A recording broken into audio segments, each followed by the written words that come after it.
Hey folks, welcome back to the cabin.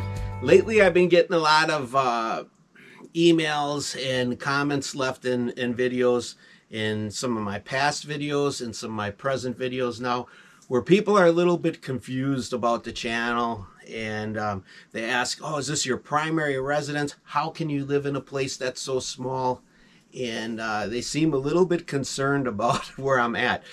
But as you know, if you've been following things out in the modern world, a lot of the world is going towards tiny houses and getting rid of all the wasted stuff that you got stacked in your basement or your attic or whatever, and living with just the bare essentials that you really need.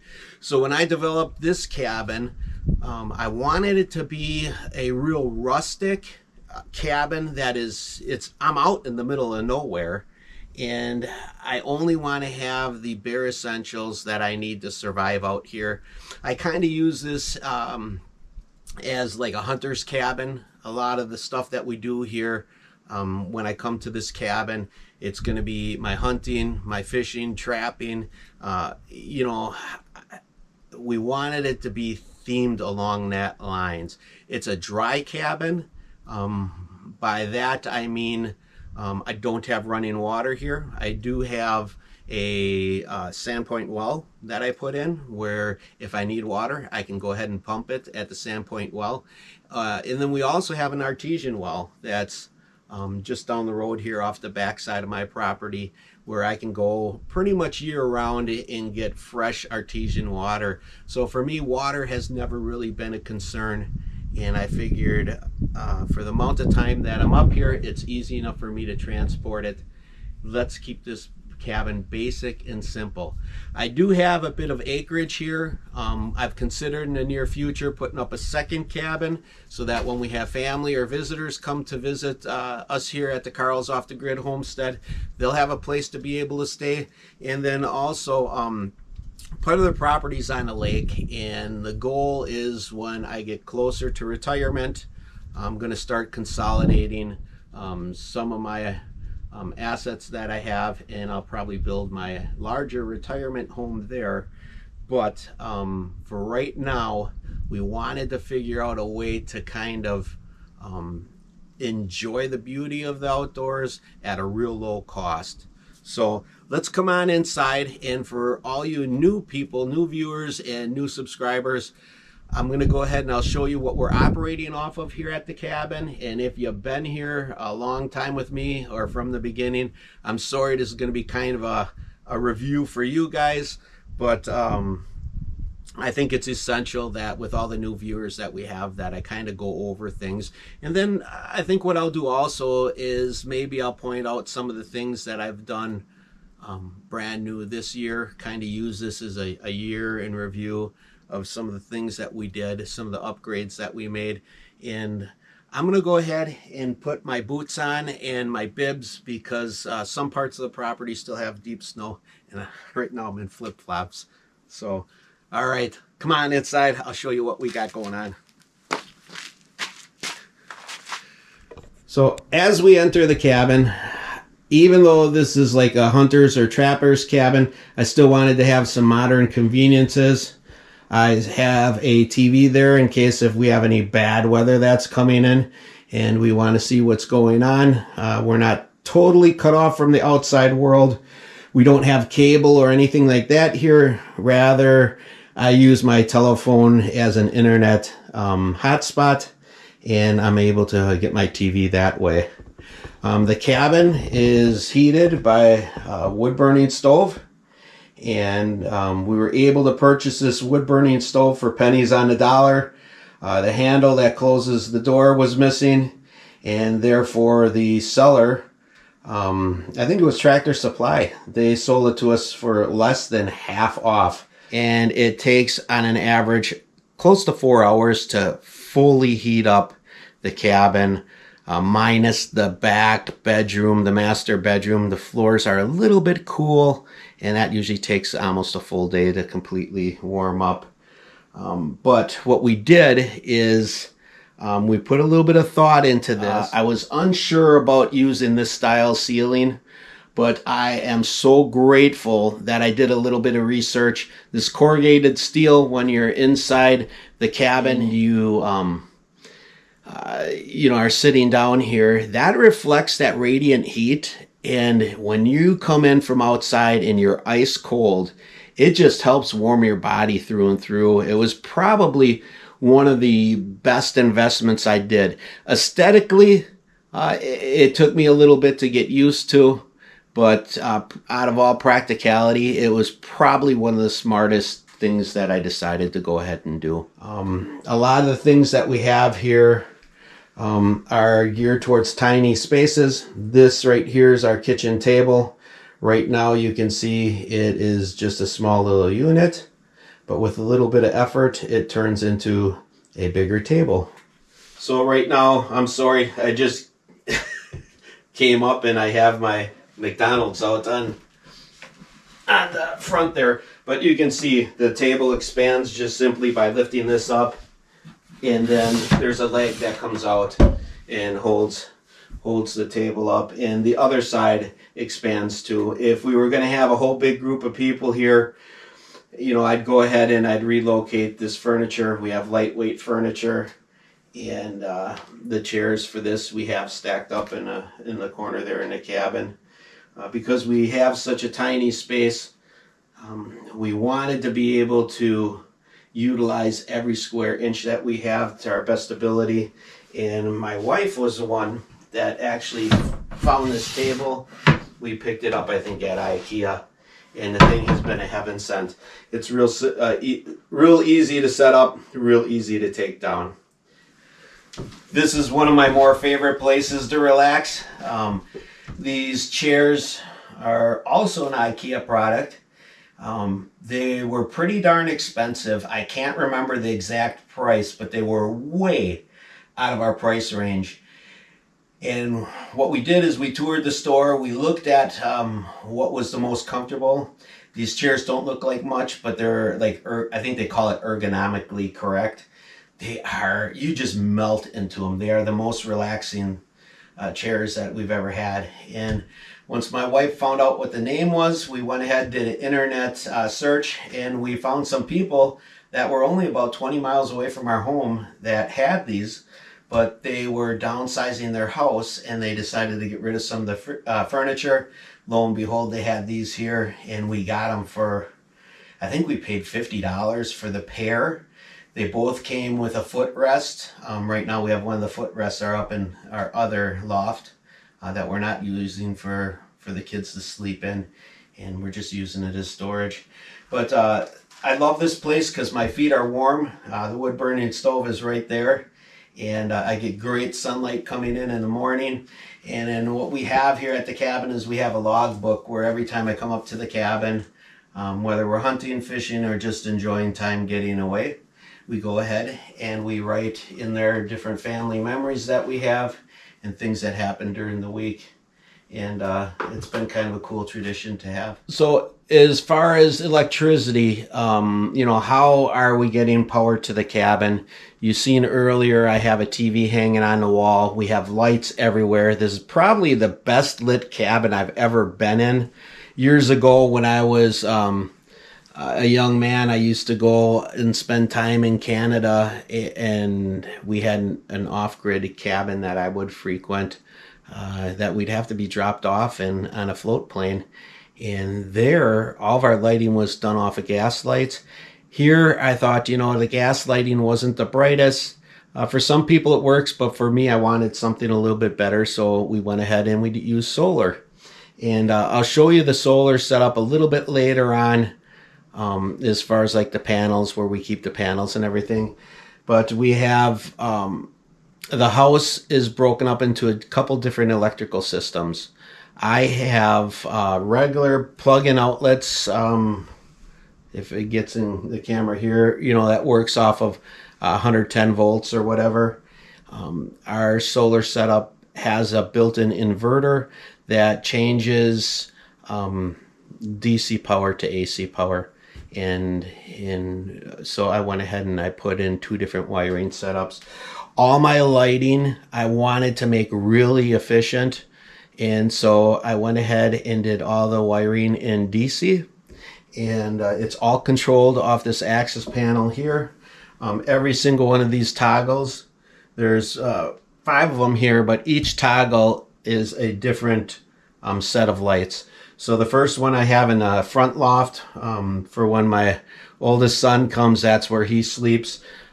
We have a light up there. I'll show you the lights here in a little bit. Our lights are 12 volt, and they have an on-off switch there. And then also there's this main control center that turns them on and off. These 2 lights here control the lights in the family room. And then the next one is a light that controls the second loft, where my youngest son usually stays with his friends. And then the last light that I turn on is the bedroom where my wife and I stay down here on the main floor. So kind of a cool way to do your lighting. Very easy, very efficient way. It doesn't draw much power because it doesn't run through the inverter. The system does have like a cigarette style thing that you can plug in your cooler. Oftentimes in the summer we bring up a cooler that runs off of DC power. We go ahead and plug it in there, and that works great. We haven't had the need to get a refrigerator. And then of course next to it is where I put in my wires for charging my cell phone. I do a lot of my editing on my iPad. So here's a wire that I have set up for the iPad. Sorry that it's not organized, but all right, sorry for the goofy lighting, but we are in the back of the cabin, and I've got some funky sunlight shining in from the snow. But this right here is the heart of the cabin. When we first got the cabin, I started out with a very simple Harbor Freight solar kit just to get me familiar with solar. That worked great. But to be honest with you, it was only good really for the lighting in the cabin and charging my cordless tool batteries. Other than that, we found out real quick that it had its limitations, and we had problems with the battery freezing. And so I had to come up with a new resolution, and that was this year. This was our biggest project that I worked on. This is a all-in-one solar kit that's made by MPP. It is 24 volt, and everything that I have here in the cabin is powered off of here. I have no problem running my portable refrigerator. I have no problem running the TV, which when we have grandkids and such up here, they use all the time. It uses all my lights, and we have never run out of any power for those basic simple things. If you're looking to run bigger things, things that have a lot of draw, microwave ovens, this will handle it, but I haven't put that to the test yet, so I can't tell you how much it'll do. What we did when you look down here is this little box here converts the 24 volts over to 12 volt. So I was able to reuse all my old 12 volt lighting. And then also I have a cord that comes off here. This one here goes into outlet that is set to feed my electricity through all the rest of the outlets here in the home.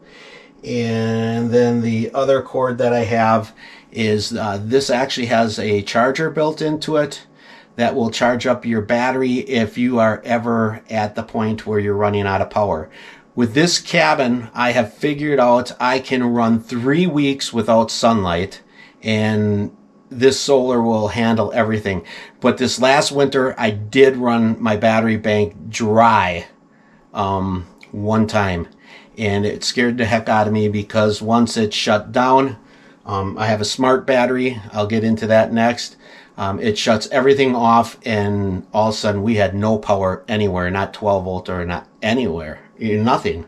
So, all right, let's talk about that. All right, and sorry for the crappy angle, but next to my bed, we have a lithium ion battery. This is a 25.6 volt 200 amp hour battery that is made by a company called Chins.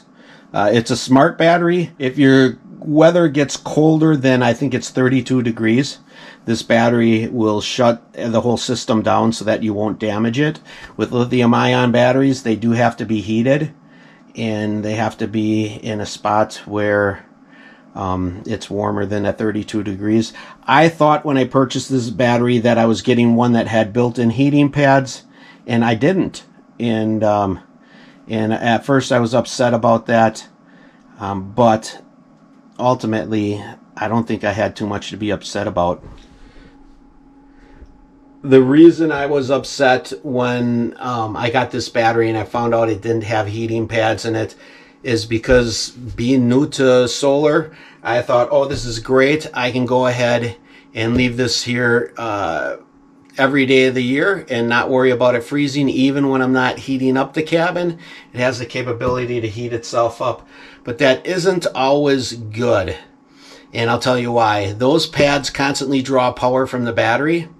And if you're not up here to clean the snow off your solar panels, it'll draw the battery down. And so that was one of the downsides, things that we didn't think about and that people didn't tell us about solar. You have to use your brains a little bit about it. Because it's just one battery, I have the luxury of, I take this battery back and forth with me. I keep it in my truck and take it home so that it's thawed out and it stays in a warm garage. And then when I come up to the cabin, I just simply turn it back on. Because it's a smart battery, it did shut itself down when I ran out of power.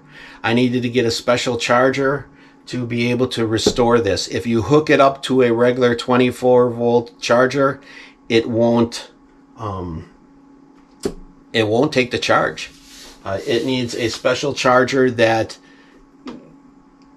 gives a false reading, like there still is power left in here, and it will all of a sudden allow it to take the charge, and then it'll start to be usable again.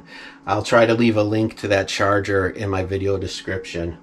The other thing that I wasn't too excited about is I put this solar stuff here in the bedroom, thinking, oh, this is great. When I'm laying in bed, when I'm done with my solar at the end of the day, there's one button I can lay in bed. I hit this one button and it shuts everything off. The thing that I was not prepared for is, at first light, this thing turns itself on, and if you listen, you can hear a fan running. So if you are the type of person that likes to sleep in late, this would drive me nuts. Because the first week or two that I had it here in the cabin, I was waking up to the sound of that fan. I'm a pretty heavy sleeper, and to tell you the truth, I get up with the sunrise. So this hasn't been an issue to me. But if you are the type of person that likes to sleep in the morning, you probably want to mount your solar in a room or a closet where you don't have to hear that fan run. All right, and here are the panels that we are using. They're each 200 watt panels. So I have 800 watts worth of solar panels. We opted to go ahead and put these on the ground, and I'll tell you why. Earlier in the video, I talked about we had a cheap Harbor Freight setup that we used for giving us our bare necessity lights. I guess that's what we'd say anyways. But that setup, I went ahead and that was installed in the garage, and I put the solar panels on top of the garage. The biggest pain in the butt for me was every time I got up here, I had to bring a ladder out, crawl up on top of the garage, and knock all the snow off the solar panels. Half the time the panels weren't charging appropriately. And so that's what encouraged me to go ahead and put the panels down on the ground. And we've got them kicked at. I forget what angle this is. If you research angles of solar panels. Sorry, we made the angle a little bit more generous than what it needed. But you can see by the pile of snow that's in front of the panels, my snow pretty much just falls right off these panels for the most part. If it's a real wet snow, when it's warm out, it does stick on the panels. You still need to clean it off, but it makes it a world of lot easier to clean these panels off when they're down on the ground rather than having to climb up that ladder. And I think it's a lot safer doing it this way too. So that Harbor Freight setup I still do have in the garage. That is enough power to give me all my lighting in the garage, and then I have a small security system that it actually gives me enough power to run that security system. So that's it for my solar. Now we're going to address one of the more ugly topics according to my wife. Let's head over to the other side of the cabin. And the more ugly side to having a dry cabin is because you have no running water inside. You do have to put your privy, whether you use a outhouse or whether you have just a separate building with a composting toilet in it. We have that separate. The reason I say it's been a chore for my wife is she has been traditionally a city girl, was raised in the city, and let's face it, for women it's a whole lot different when you have to go to the bathroom. You know, for guys, if you need to take a whiz, you just go outside and let her fly when you're in the outback like this, but not so easy for the ladies. So in the winter months, that's been a challenge. What have I done to make it a little bit easier and more convenient for my wife is I do have a Mr. Heater, Mr. Buddy Heater that's in there. When I know she's going to be waking up, I like to get up a little bit earlier. I fire up that heater, and then by the time she gets in there, we can usually get it to be about, 65, 70 degrees in there. But if you have to go unexpectedly, sometimes that can be a little bit chilly.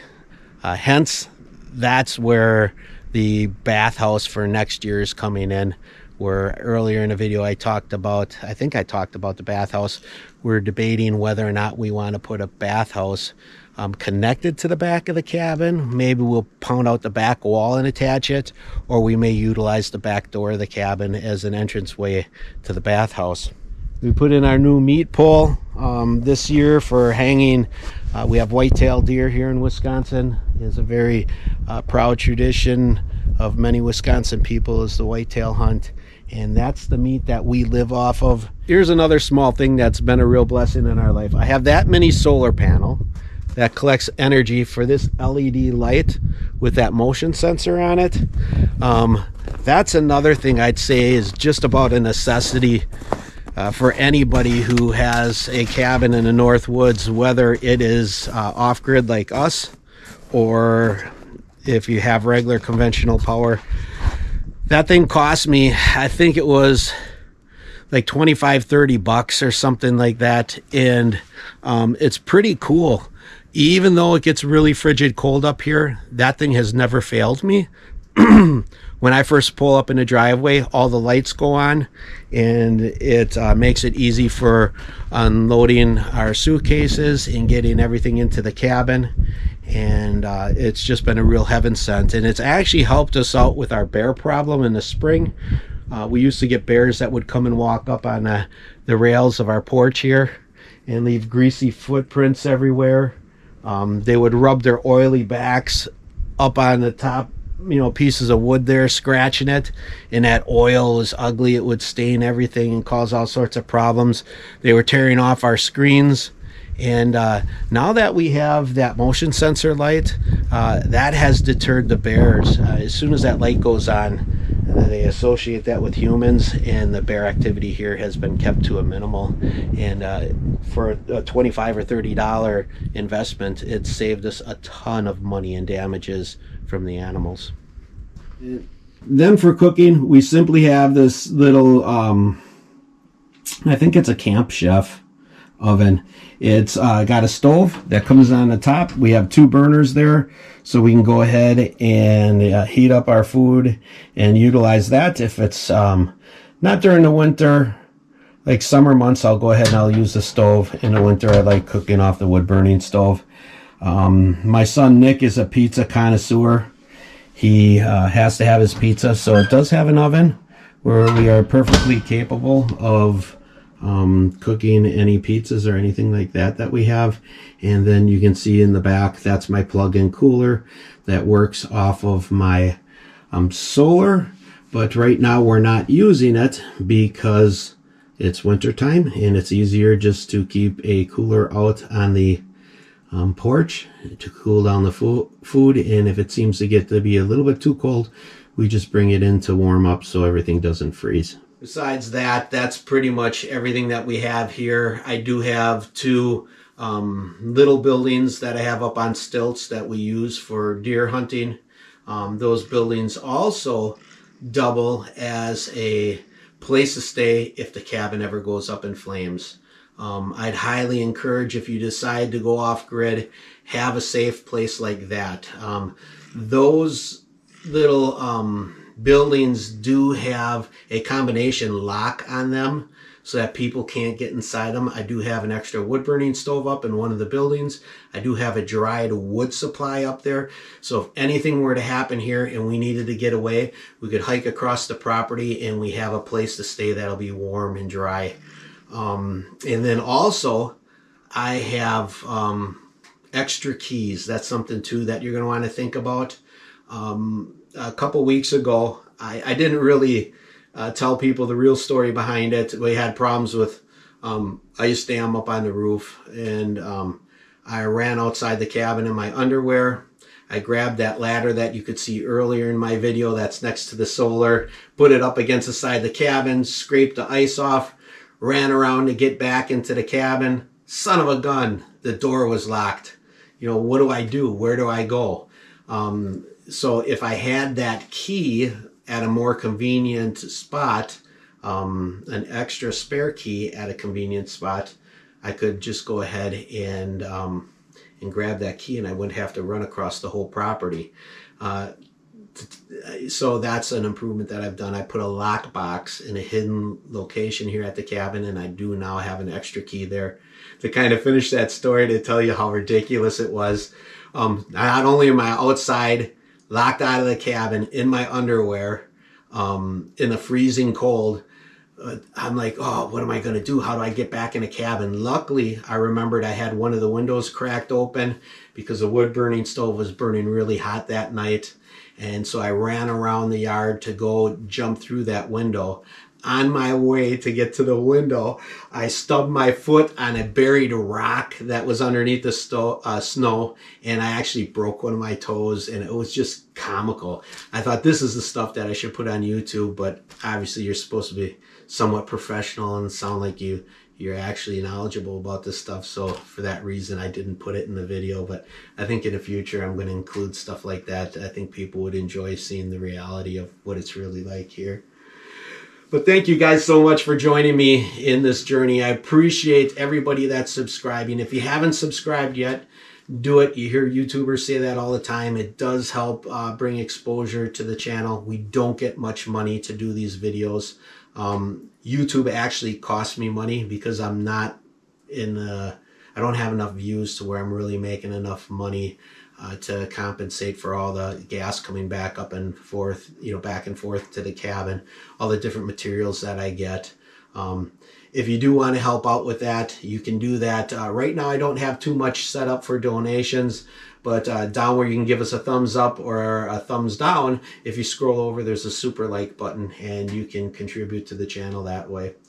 And, it helps keep the things going here on YouTube. If you enjoy the content, that's an assured way to help keep that content coming. So thank you guys so much for joining me this week on Carl's Off the Grid. I appreciate your support. Sorry if you're a longtime subscriber. This may have just been a review of everything that you've already seen on my videos. But like I said earlier, I think I have enough new subscribers that it was essential for me to go ahead and do a walkthrough and kind of explain what I have here and get them more familiar with the channel. So, all right, we'll catch you next time on Carl's Off the Grid.